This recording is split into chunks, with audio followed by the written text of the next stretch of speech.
the Lord a shout in the name. Thank you. Thank you for lifting. Thank you for lifting my head. Thank you for lifting. Thank you for lifting. Thank you for lifting. Thank you for lifting my head. For thou, O Lord, art a shield for me, my glory and the lifter of my head.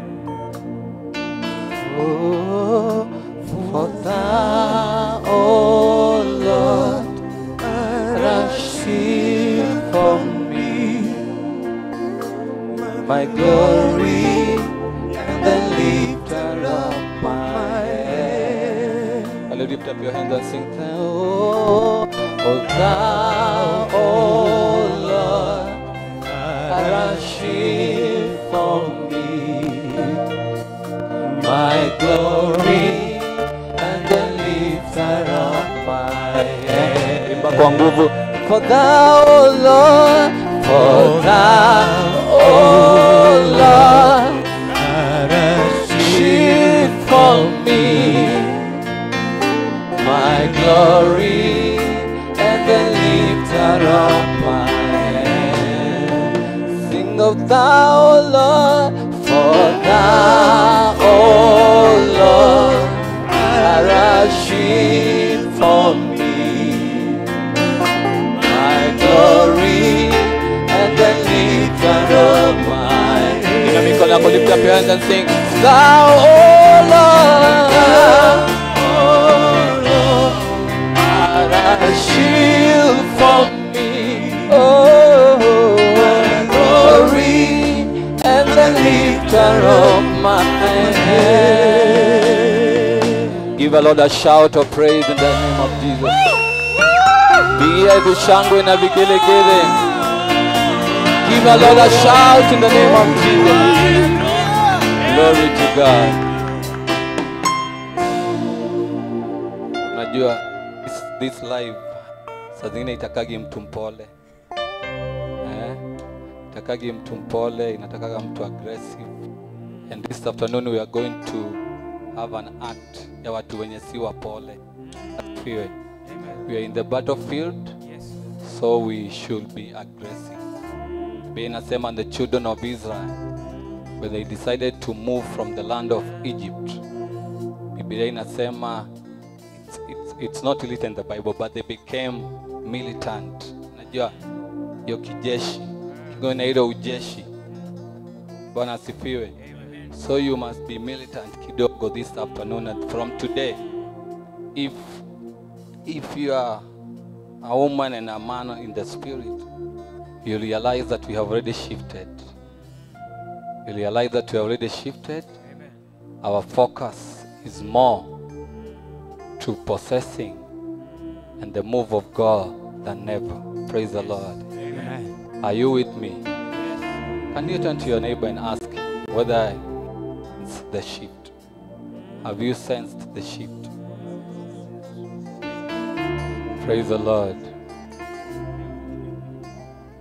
Mbona unamwangalia kama unamwogopa? Mwangalie kama mtu, mtolee macho, mwambie, are you a man and a woman of this? Are you a spiritual man and a woman of God? Hallelujah. Glory to God. Thank you for lifting. Thank you for lifting. Thank you for lifting. Thank you for lifting. And we rise in the name of Jesus. We can have our seat in the name of Jesus. Thank you, praise and worship ya wazee. Niliwaambia tutatengeneza kwaya ya wazee na haitakuwa kama zile za kitambo. You know my do kwa kwaya ya wazee. Wengine wakienda hivyo, wengine wanakuja hivi, wanagongana katikati. Nowadays we sing liberation. Praise the Lord. I thank God for today. Thank God for the bishop of this ministry. And Mama, we thank you, Reverend, for giving us opportunity. Praise the Lord. Leo mimi ndio mhubiri wenyu. Kazi ya mchungaji ni kuchunga. Niendelee. Kazi ya mchungaji ni kuchunga, kuchunguza na kuchungulia. So hiyo ndio kazi yangu leo. So nitawachunga, nitawachunguza na ninakuchungulia nikiwa hapa juu. Praise the Lord. So don't move around. Let's be in the presence of God. We're in the presence of God. Praise the Lord. There is a time that weka guza kidogo, nasikia vizuri. Roho yangu inainuka ukisikia ukiguza kidogo. So don't move. There is a time when the presence of God is very heavy. We don't like movement. Me, I'm a kind of person who likes silence. Praise the Lord. So don't move. Usivute viti. The Lord is heavily here. Praise the Lord. And I know that you know that the Lord is here. Praise the Lord. Let's go in the book of Joshua. Joshua chapter 1, verse 5. Mr. Chris nieke hapo na uku. Joshua chapter 1. Can we read together? No one will be able to stand up against you all the days of your life. As I was with Moses, so will I be with you. I will never leave you nor forsake you. Mumesoma? Jasoma. I want us to go back again. Some na nguvu. No one will be able to stand against the days of your life. As I was with Moses, so will I be with you. Never leave you nor forsake you. Praise the Lord. This book of Joshua is not for the faint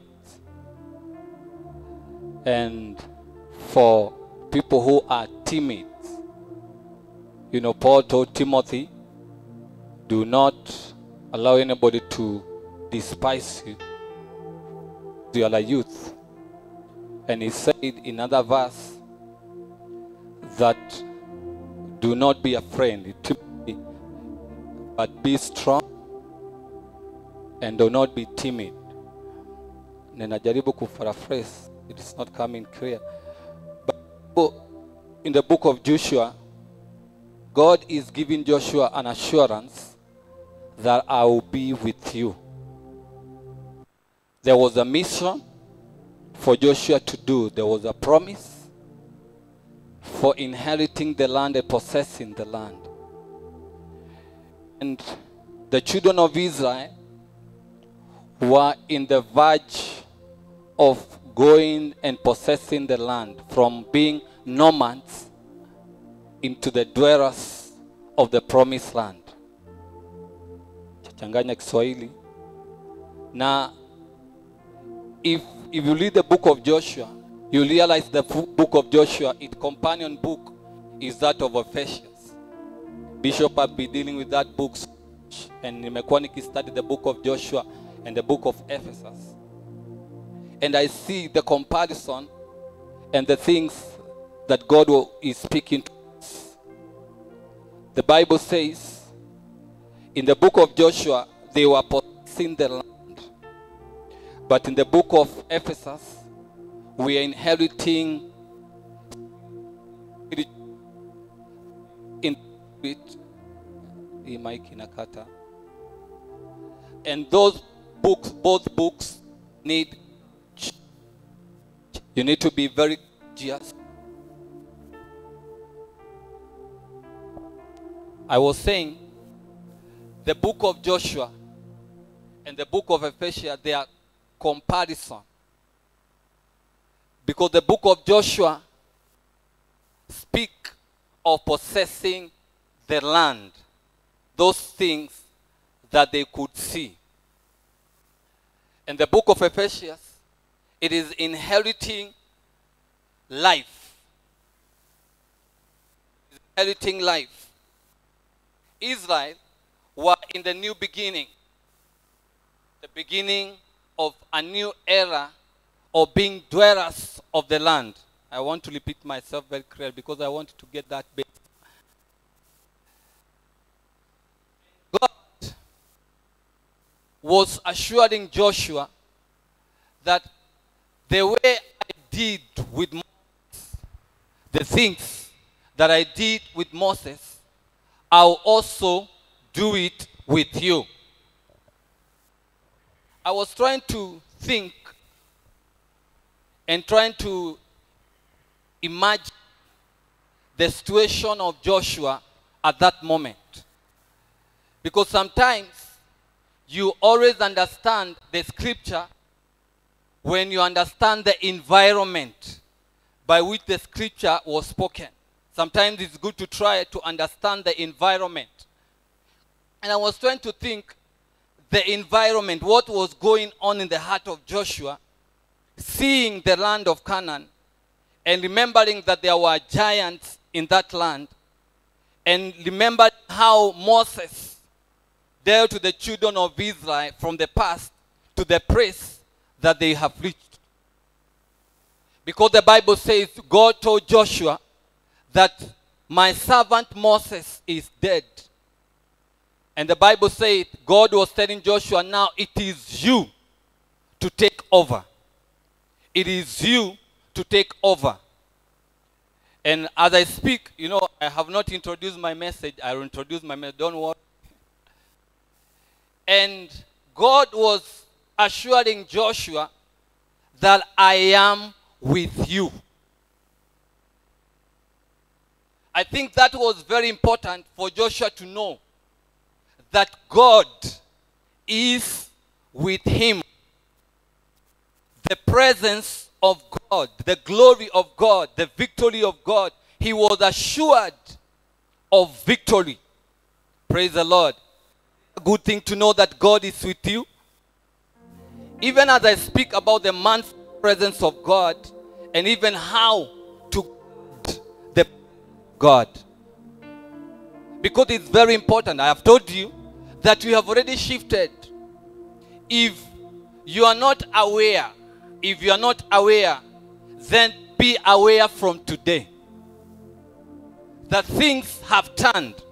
Now, God was giving Joshua an assurance, just as I was with Moses, I will be with you. And he said that no one will be able to stand against you all the days of your life. Praise the Lord. No one will be able to stand against you all the days of your life. Presence of God, spiritual infrastructure. Hiyo ni Kiingereza kubwa.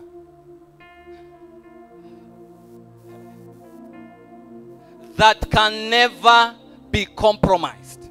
Kama unaandika mahali, andika hiyo.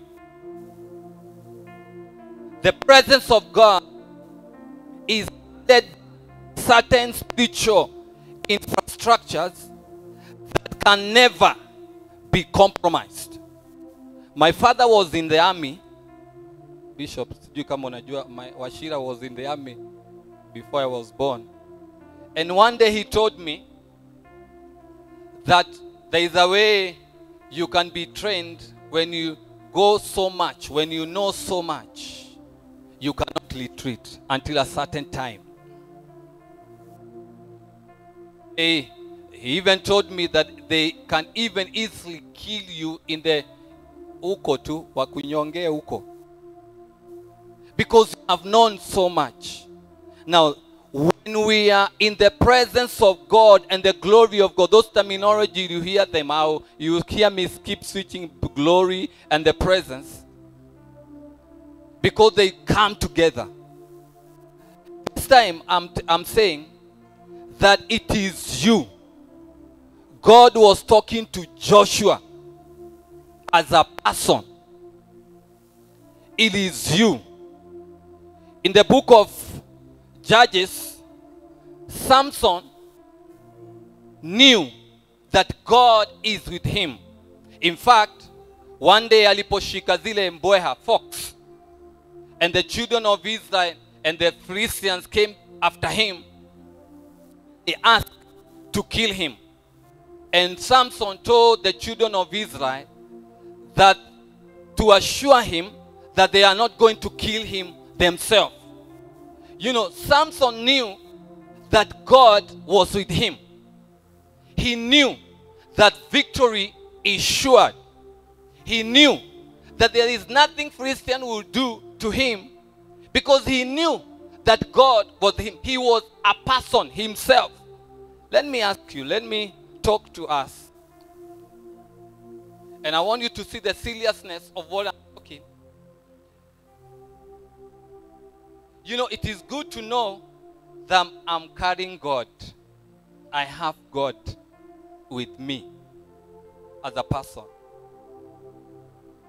It is not being in the multitude. Unajua, when you ukiwa kwa multitude, when anything happen, you retreat.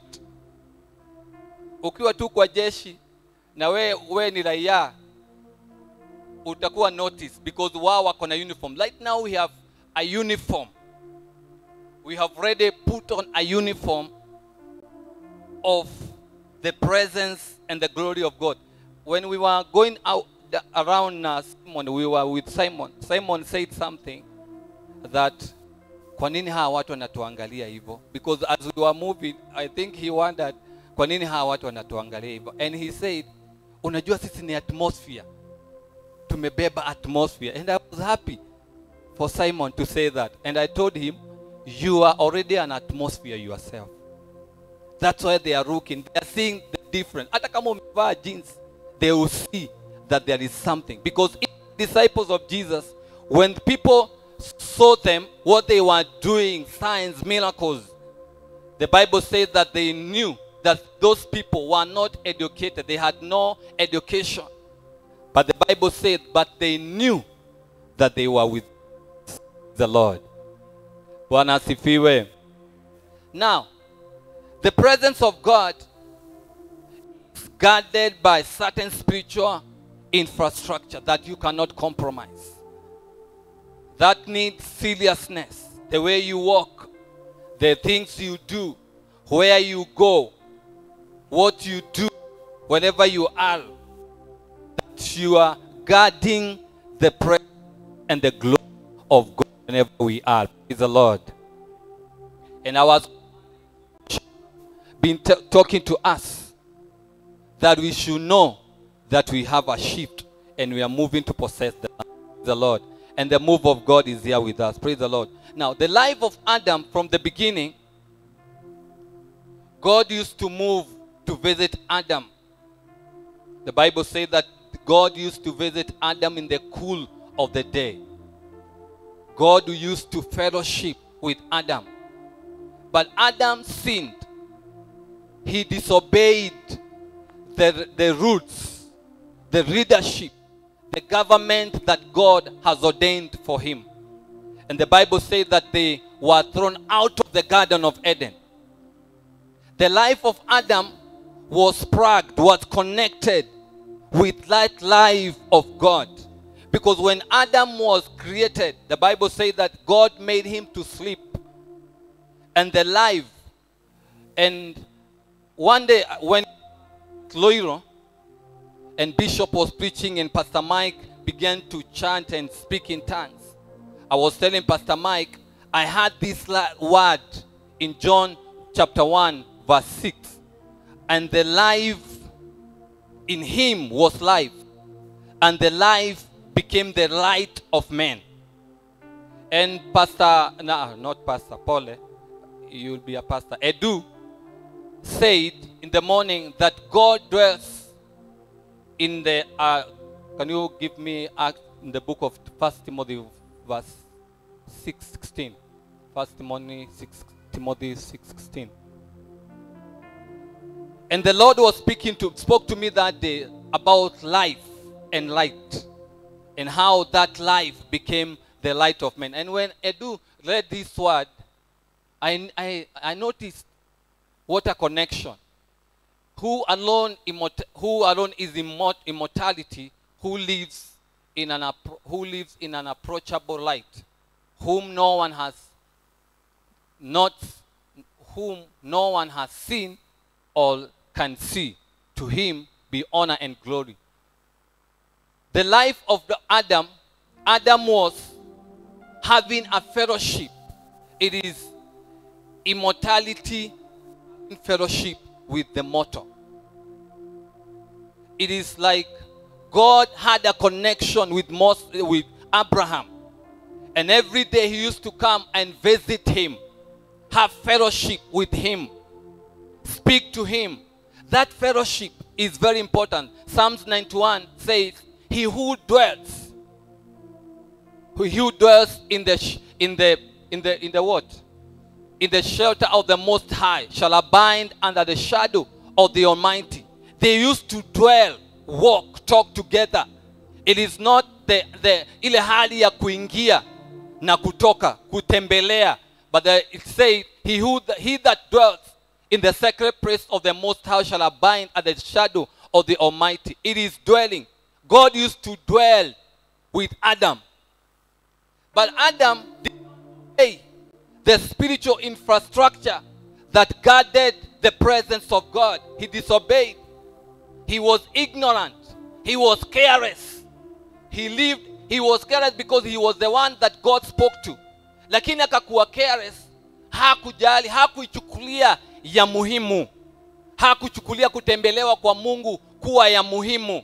Alichukulia tu ni kawaida.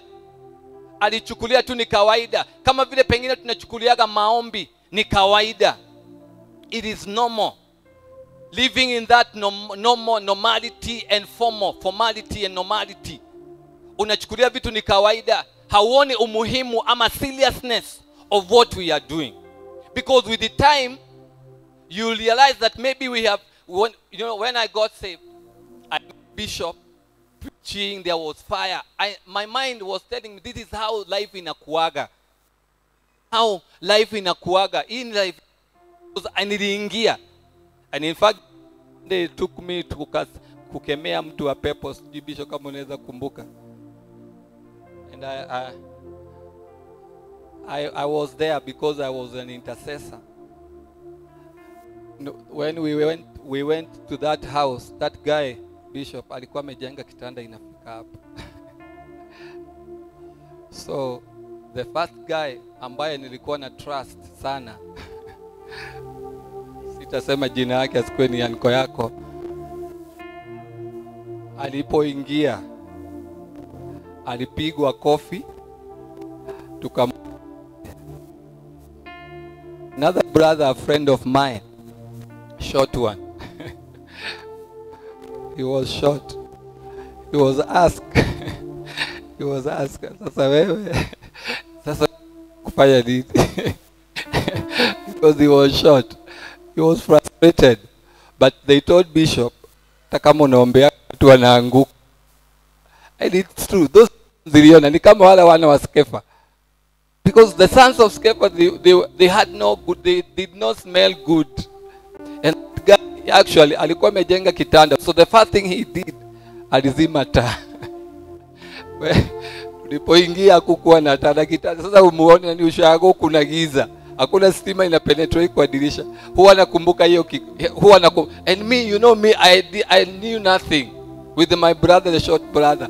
We knew nothing. The only thing we knew, it is the blood of Jesus. And in the name of Jesus, damu ya Yesu, na unajua tunaongea kwa Kikuyu, damu ya Yesu and the blood of Jesus. The only thing we knew is to say that. So when the guy frustrated us, nafikiri nilikuwa wapi? I went back because I was following that man. I was very confident when I was going there. And this morning when I remembered, I said, it is good God to inhabit in us. It is good to know that you are a carrier of the presence of God. Wewe kama mtu. It is good to know that you yourself, si kubebewa. Usikuwe Mkristo mwenye unabebagwa, nikichoka na wewe, narushia Abedi. Abedi akichoka na wewe,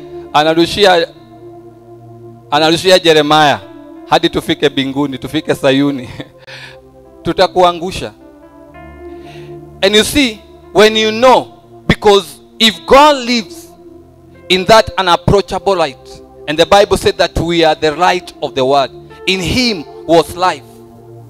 The life was the light of men. That life of God we have is our light. Praise the Lord.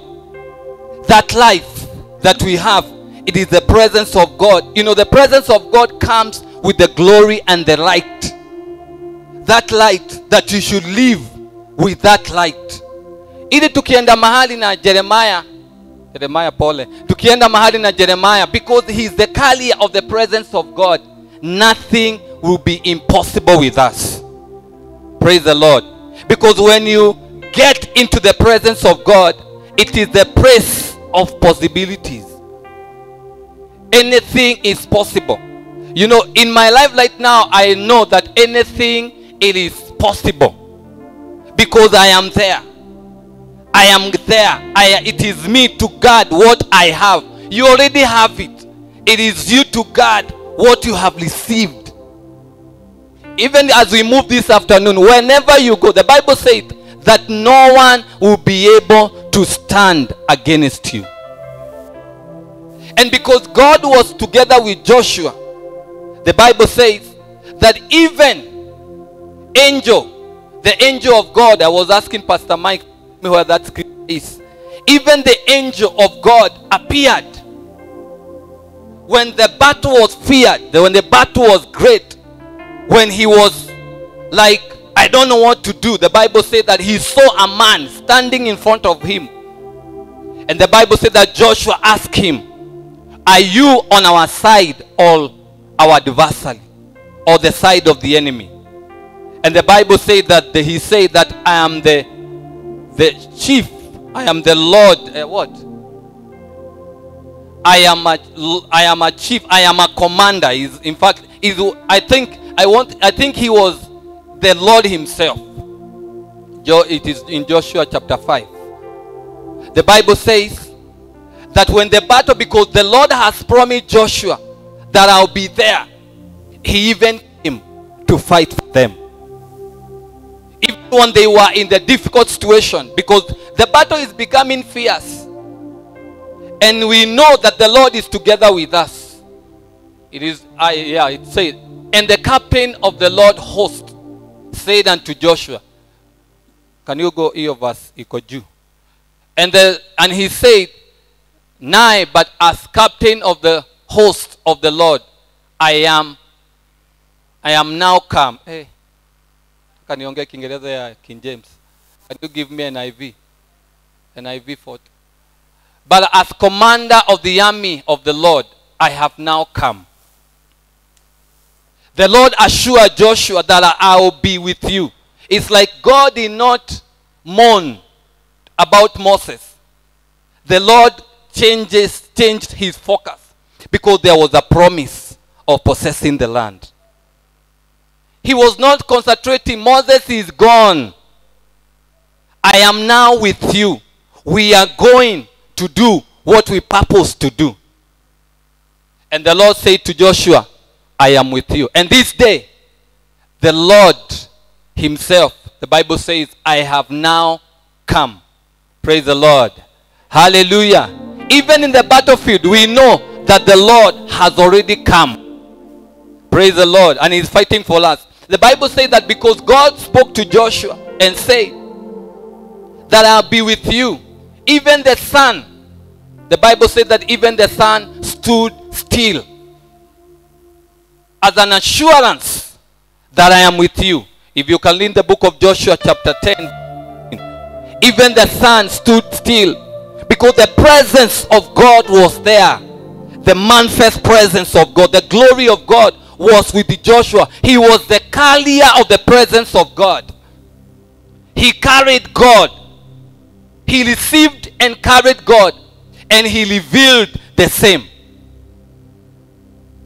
The Bible says that when the battle came, even Joshua prayed that the sun to stand still, and the moon stopped until the nation avenged itself on its enemies. Praise the Lord. Sisemi kuwa tuko na maadui, but we are going for harvest.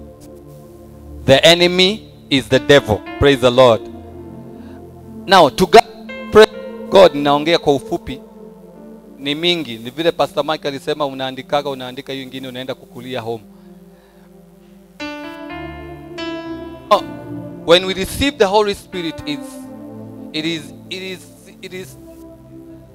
very easy, Holy Spirit. But to sustain the presence of God comes with a price. And it's very costly. In fact, we have labored. My friend, we have labored for this. We have labored for this very much. And if you have labored for something, then you guard it. Praise the Lord. If you have labored for something, then you guard it. Personally, I'm talking to you like a son of the house. Praise the Lord. Situongeleshane kama wana. Wandugu. Si wandugu na wadada. Tuongeleshane kama wana. Amusemi? Mmekataa. Tuongeleshane kama wa nyumba. The sons of the house. It is a son talking to his brothers. If you have labored for something, guard it. Hata ukifanyia kitu kazi, huirushagi hivi hivi, hauiangushagi hivi hivi, hauachiliagi iende tu hivyo, hauiachiagi. We have labored. Can we guard? Can we sustain the same, what we have labored for? Praise the Lord. Bishop came to town. Bishop came to Nairobi. We were left because we knew. In fact, Bishop, you are not there. We were left wondering now what. In fact, I asked my brother Monywa, now sasa ni nini? Sasa hii ni nini imehape? Wakati tuko kwa njia, Bishop naye ameenda. Tuko na muita Gashoke naye ameenda. Sasa tufanye aje?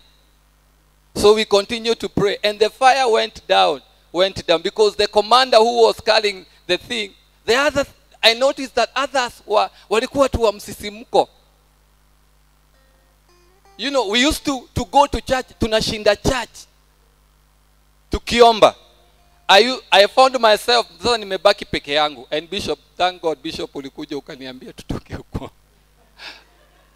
Because pengine ningekufa kabisa, singekuwa hapa niko. Because hata wenye walibaki saizi hawako hawajuagi ni mbele wala ni nyuma, hawajui ni kwenda Sayuni ama ni I thank God. You see, it is not the reason why I'm saying it is personal. Wacha nikuje hapa, mnanikubalia? The reason why I'm saying it is very personal because nataka kuongea na nyinyi heart to heart. It is because if Bishop is not there, will you have it? Musini interpret vibaya. Ninasema, if Bishop is not here, sometimes naonaga when the leader is not there, hata wenyeji wanahepa. When the commander is not there, hata wenyeji wanapotea. And Bishop alinitupatia instruction moja, niliambia Pastor Mike, when you go, alitupatia instruction about the hunter who went to, the people who went to hunt, na wakitarajia watashika swara, wakashika chui. Walikuwa wametega mtego. So when one guy went, alipoenda na Mr. Kemante, uniangalilie saa. When the hunter went, and one of the guy akaona ni chui, akarudi kwa kijiji. Aliporudi kwa kijiji, akaambia wengine, kujeni muone tumeshika chui. Wengine sasa kila mtu akakuja na mahindi yake. Hii chui inaweza toka nini? Tunaweza fanya viatu. Sababu ikulagwi, tunaweza ifanya viatu. Mwingine akaona tunaweza toa kucha. So everybody was na silaha za kila aina. So Bishop ukatuambia, one of the guy alikuwa na panga akarusha panga ikakata ile kamba. Ilipokata kamba, you know the story, you know the rest. Waoga wote wakarudi kwao. Wale walikuwa nataka ngozi na wenye walikuwa nataka kucha. Hakuna mtu alipata hiyo yote yenye alikuwa nataka. And you see, in this journey, if you know that you are not a hunter, don't go there. Ukijua kwamba silaha yenye umebeba inaweza kata ile kamba na utahepa na wewe urushe. Sasa niambie, ule mtu mwenye alirusha panga mwenye badala wangejiorganize vizuri, wajue tutatoa ile chui aje ndio tupate hizo vitu tunataka. And you see, when you know that God is with you, hiyo verse ya Joshua istoke hapo. When you know that God is with you and is moving with you, you be carrying it yourself. Your weight of the glory, let's carry it ourselves. Wewe kama person. In order tukikutuma Kisumu ama tukutume Somalia, hautaambia bishop, bishop, Somalia kuna Al-Shabaab. Bishop, mimi usinitume nisiende Turukana. Bishop wakwambia leo unaenda kuhubiri Turukana. Wewe ni unaenda kuwasha moto huko Turukana. Hizi mioto ziwashwe huko na huko. And I think bishop is good that we go to meetings hapa na pale. Like that of Ruiru was a game changer to me. Ukitumwa Helen, ukitumwa Somali utaenda. Ama tukwambia uende Turukana huko kwa ama na huko Mount Elgon. If you know that you are sure, let me tell you, God is with us. God is with us. The presence of God is with us. It is you to take yourself there. The presence of God is guarded with brokenness. It is brokenness that took us there. And we guard that presence with the same brokenness. You remain broken. You remain broken in the presence of God. In our track, the Bible says in the book of Psalms 51 verse Psalms 51 verse what? Psalms 51 verse 17. Psalms 51 17. Can you give us? The sacrifice of God are broken spirit, a broken and a contrite heart. God, you never despise. That state of maintaining brokenness. If you maintain brokenness, you guard the presence of God. Is the Lord. Ninamaliza. Another thing is obedience. Obedience, kutii. Unajua kuna watu tuvichwa. Mtu amejua kakitu kadogo tu hivi. Hata mzungu alisema little knowledge is what? It's very dangerous. Mtu umejua kakitu kadogo, sasa hata usikiagi, uambilikagi. Una mabishano. Kama Mkikuyu alisema una mabishano, hata unaweza bishana na mto. Uambie mto isinipeleke na huku, nipeleke na huku, unaweza bishana. Mkikuyu alisema hivyo. Unaongea panganga. Unajua problem ni pia kuongea. Talking too much. Usikuwe excited. Unajua mimi age yangu hata pia age yangu pia. Mimi ni mzee. Unaona leo nahubiri kwa kanisa ya wazee. Kwa ibada ya wazee. Kumbe nimezeeka bishop. Nimezeeka mami. Sio ile siku mlikuwa mnanitaka kamwangia. Siku hizi nimekuwa mzee.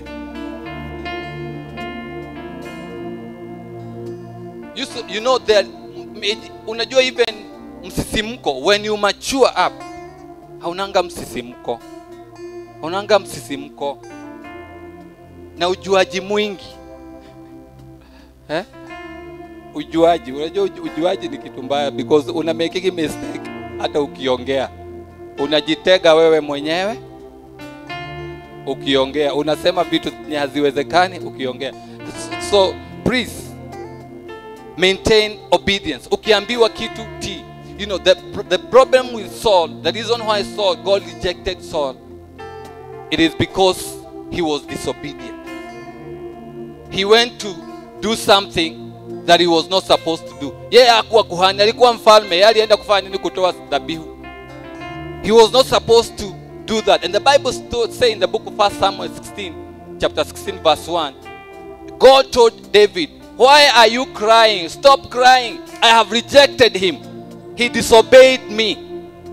You know, let me tell you, one of the danger kwa hii huduma ni very dangerous. Because when you disobey God, God can anoint another. God can anoint someone else. God can call someone else, brother and sisters.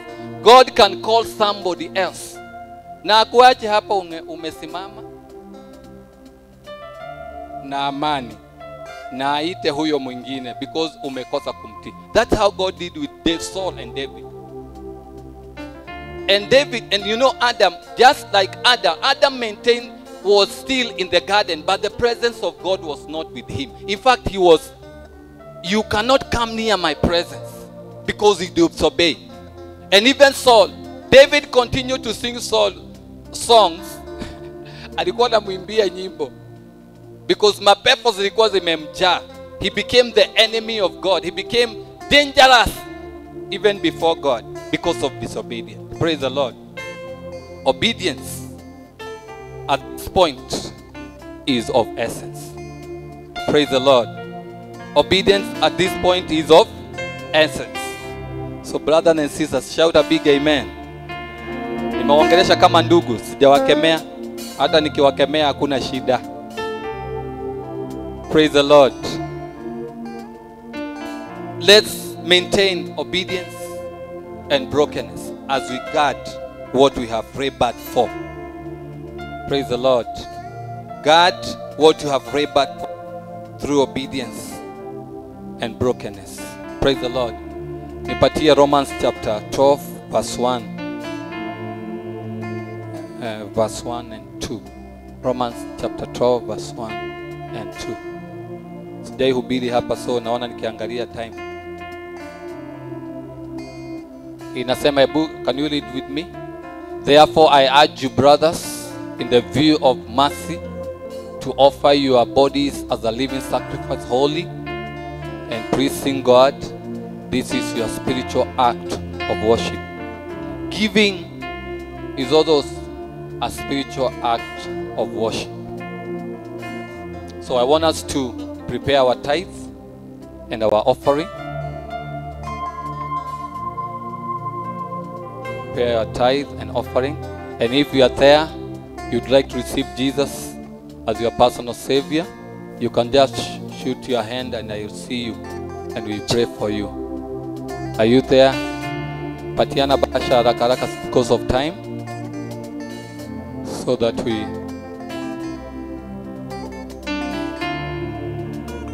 so if you have your tithe ready, just come. If you have your tithe ready, just come. Fanya haraka haraka, speed because of time. Time is very important. Just come. Na wewe ukichukua hii bahasha ukijua unatoa tithe, wewe ukichukua mapema. Sasa naongea kama mchungaji. Ukiingia kanisa na unataka kutoa tithe, wewe unapitia pale kwa meza unachukua bahasha. Sawa? Simseme ndio. Anybody else? Anybody? Yes.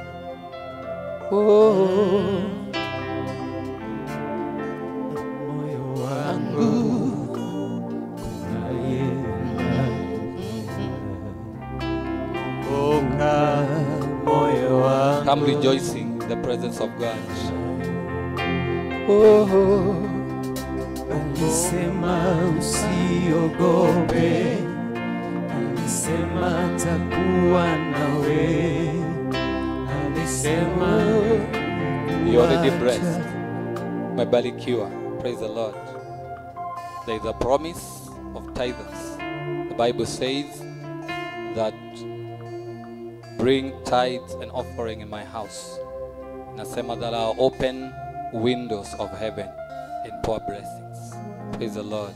It's good to be faithful in whatever the Lord has given you. Father, we thank you for brothers and sisters that have given their offerings to you, Jehovah God.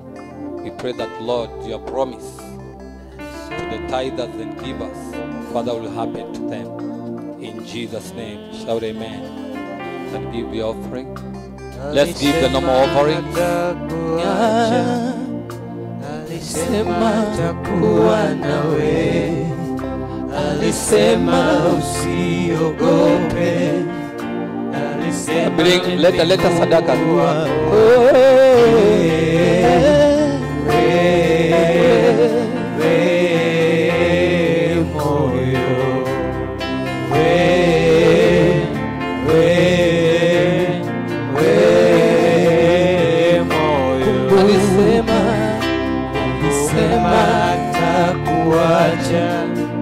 Alisema takuwa nawe, alisema usiogope, alisema nitakuwa wako.